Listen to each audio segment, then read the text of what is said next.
Welcome back to Shooky Sports Podcast. I'm Brody. I'm Graham. I'm Ashton. And today we're going to be talking about the March Madness bracket. The first game was Auburn, Alabama State. I'm pretty sure that was a lock. Auburn won 83-63, so it wasn't a close game. Yeah. And then we had Louisville and Creighton. It was a 50-50 game, but Creighton came out on top, 89-75. I had Louisville winning that one, so good game for Creighton. Yeah. And then we had Michigan and UC San Diego. Game came out closer than it should have been, 68-65. Michigan pulled away. I was actually hoping UC San Diego would come out with this win. They were on a big win streak before they came in the tournament, so I thought they'd come out with it. Yeah, I had Michigan for this game. I think it was closer than it should have been also, but I felt this shouldn't have been a tough game for Michigan. But the next game was Texas A&M Yale. Texas A&M won 80-71. I think Texas A&M just played a very good game that game. Next we had 6 seed Ole Miss versus 11 North Carolina. Ole Miss came out on top, 71-64. It was a good game. Then we had Iowa State and Lipscomb. So I don't know if I pronounced that right now, but so 82-55. Capable for Iowa State. Yeah, it wasn't a close game. Yeah, it wasn't close. The next game was Marquette, New Mexico. New Mexico came out with this one. They were the underdog for that game. They won 75-66. Yeah, I had Marquette here. 7-10 seed, but that's an upset. Yeah, I had Marquette too, but New Mexico came out and they pulled it off. And then next we have Michigan State versus Bryant. I felt this game was a lock for Michigan State. They were going to win the drum, I feel like. Yeah, 100%. 2 seed, 15 seed. Now we'll move on to the West. The first West game was Florida, Norfolk State. Florida won by a lot, 95-69. Wasn't even close. And we had UConn and Oklahoma. I had UConn here. Close matchup with the 8-9 seed, but UConn takes away 67-59 in a tough defensive game. UConn just had more experience, I think, that game. Next up, we had Memphis and Colorado State, 12 seed versus 5. I had Colorado State winning this game.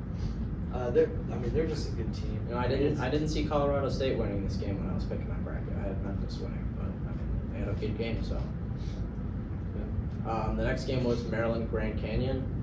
Wow, that game wasn't even close. It was Maryland won 81-49. Maryland's just a really good team this year. Yeah, not much to say about that. Then we have Missouri and Drake. 6 seed Missouri, 11 seed Drake. Drake upsets Missouri 67-57.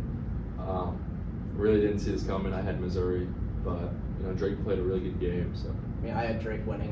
I really wanted Drake to win it, and they did. So yeah, I had Missouri for this game, but Drake came out on top. So. The next game is Texas Tech, UNC Wilmington. Texas Tech won this game 82-72. It wasn't too close, but still a good game. Then we had 7 seed Kansas versus 10 Arkansas. It's a pretty good game. 79-72. Arkansas came out on top. Yeah, Arkansas played good that game. I had Arkansas. John Calipari, great coach, came from Kentucky. He was going to lead them out. He did. The next game is St. John's against Omaha. St. John's won 83-53. It wasn't even close. Yeah, not much to say there. Now we're moving on to the East. The first game of the East was Duke, Mount St. Mary's. Duke won 93-49. It wasn't even a close game. I think we figured that was going to happen. Yeah, not that close. And we had Mississippi State and Baylor. 8 seed Mississippi State, 9 seed Baylor. I had Baylor. They won 75-72. It was a really close game.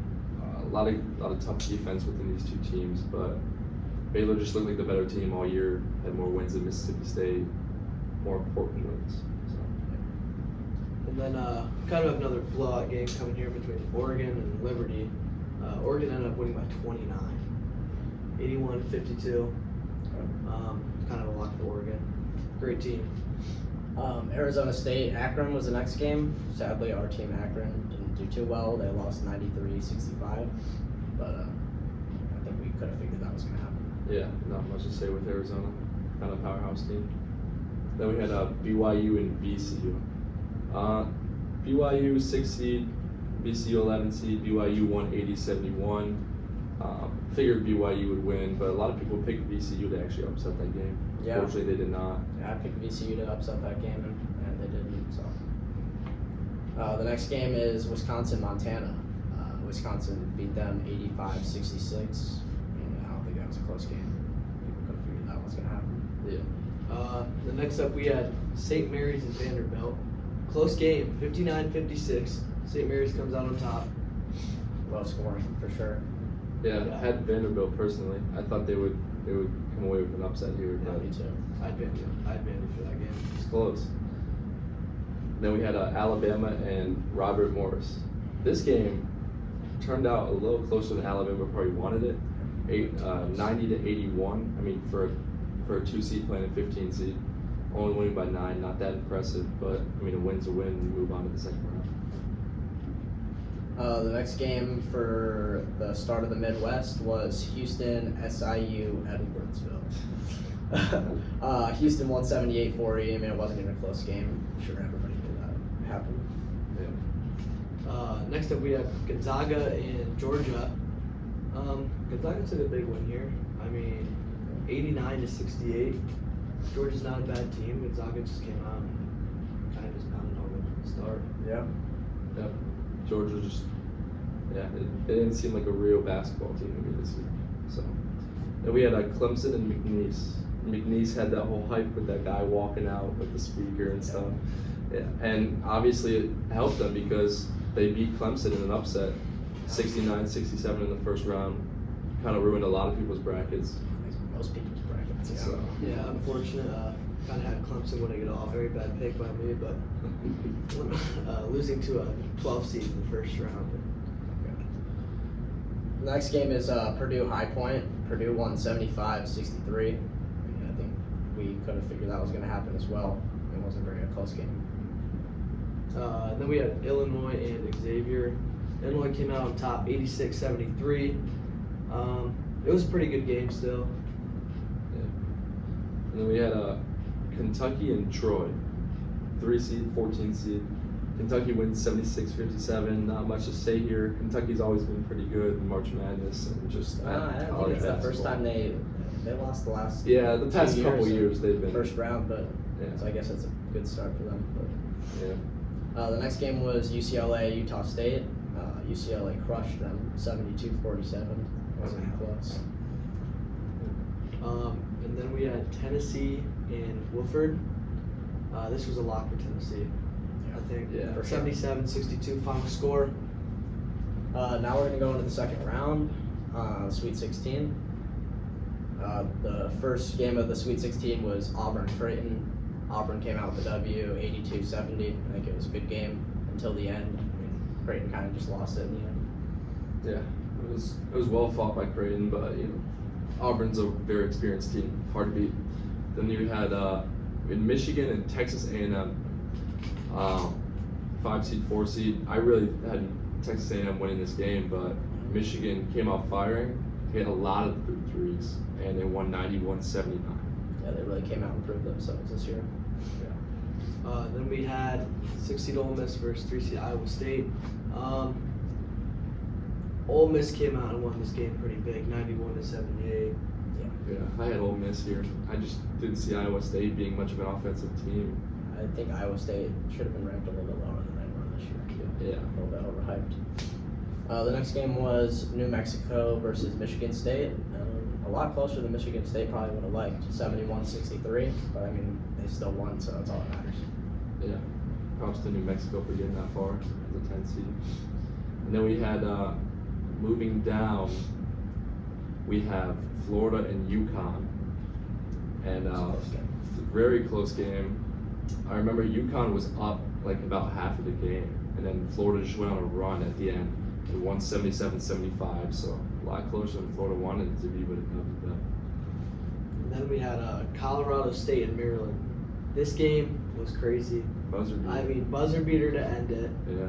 Colorado State was up. I mean, Maryland just came back. I think there was what, like It was like 2 seconds. 2.5 when they inbounded the ball. Freshman hit a Yeah. Big man. And then got the Dairy Put it in Queen the on. leg. Yeah. That was a great game. The next game was Drake, Texas Tech. Texas Tech came out with this 77-64. I think that Texas Tech just played a good game that game. Then we had Arkansas and St. John's. 10 seed Arkansas, 2 seed St. John's. Personally, I had St. John's winning, but I should have known. Arkansas, John Calipari, very good team. They won 75-66. That's not what I was expecting either. I thought St. John's was winning. I had Big St. upset. John's winning that game too. I think a lot of people had St. John's going pretty far this year. I'm sure, yeah. Final Four. Yeah, Final Four or just Sweet 16. The next game is Duke Baylor. Duke came out with this one 89-66. I think Duke just been playing really well this year, so not a surprise. Next up, we have Oregon versus Arizona. Arizona came out on top. I had Oregon winning this game. Yeah, I had Arizona winning. I wanted Caleb Love to have a good March Madness. For his last season, I thought he'd do pretty good, so Yeah. I decided to pick Arizona. I did have Arizona winning 87-83. It was close, but Caleb Love is just a great player. Very experienced guy. Then the next game we had BYU and Wisconsin. 6 seed BYU, 3 seed Wisconsin. Very close game. BYU comes out on top 91-89. Personally, I thought Wisconsin was going to win this one, but BYU was lights out that game. The next game was St. Mary's, Alabama. This game wasn't even close. Alabama won 80-66. I think Bama just shot really good. A game like they have been. Moving on to the Midwest, we had it was Houston and Gonzaga, a 1 versus an 8. It was a 5-point game.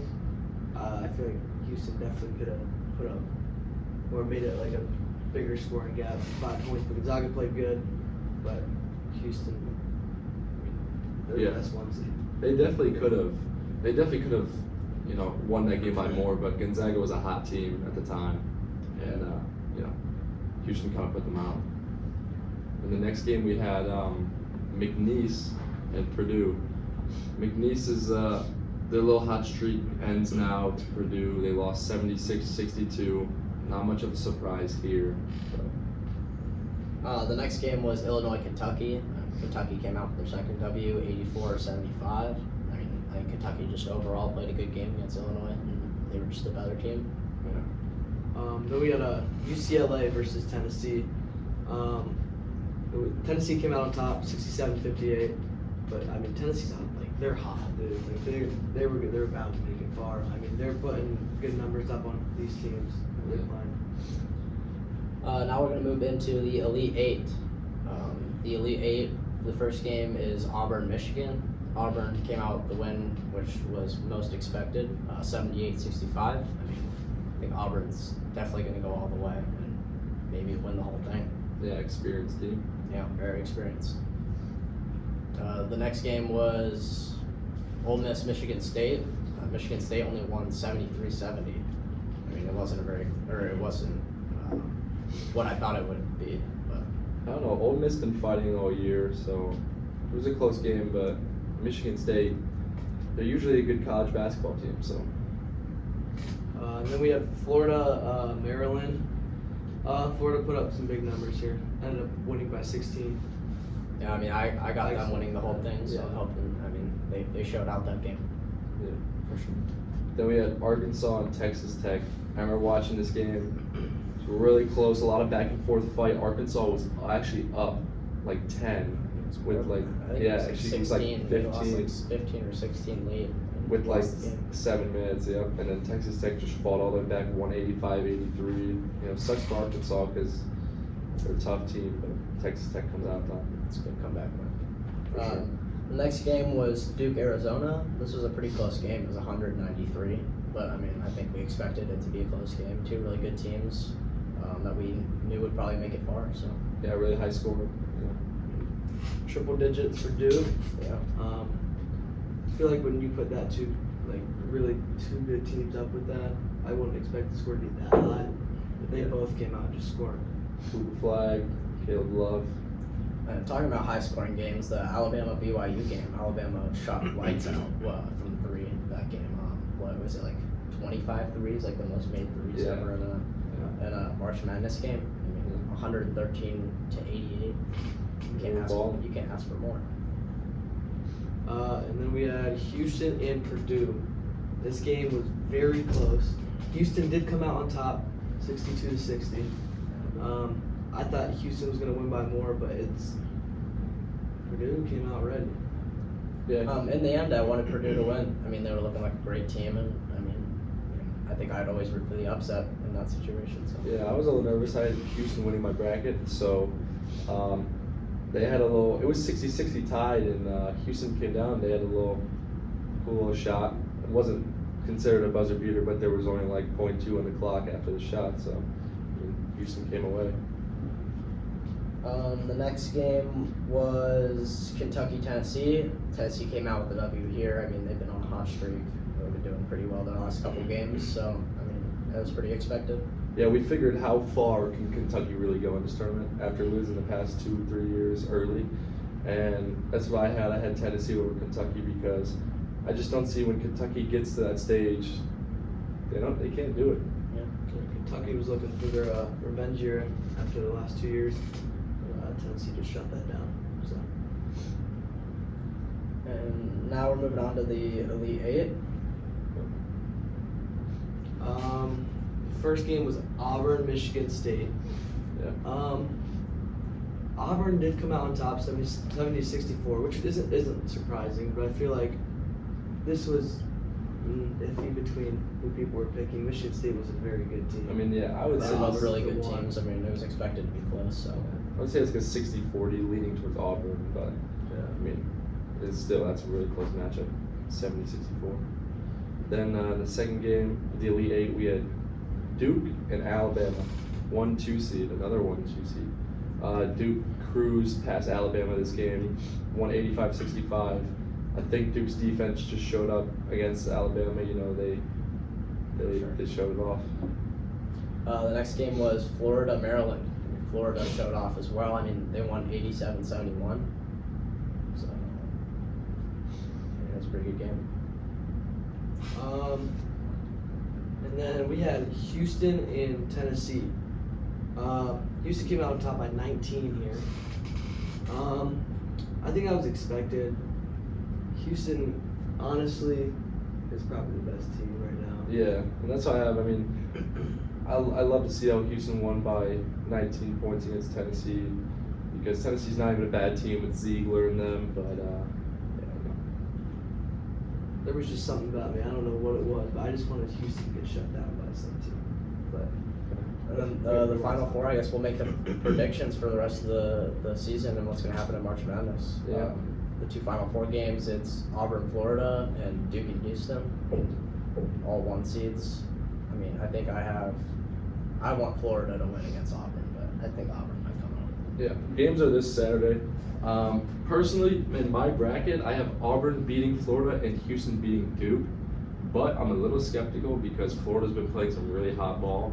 I can really see them making it and playing Duke, but I mean, I guess we'll see when it's time. I think also Houston's last couple games, I mean, they haven't been big wins when maybe they should have been. So, Except for the Tennessee game. But besides that, I mean, they haven't been impressive wins. But yeah, I have Florida beating Auburn in my bracket. yeah, I have Houston over Auburn. I think I'm gonna have Auburn winning the whole thing here. They're just really experienced. They look really, really good out there. So, yeah, and then going with Brody. I mean, Houston hasn't been winning by much, and Duke's on fire. So we'll put Duke. It's probably gonna be Duke and Florida. That's my prediction. You can see that. yeah. Well, thank you guys for watching, and we'll see you next time.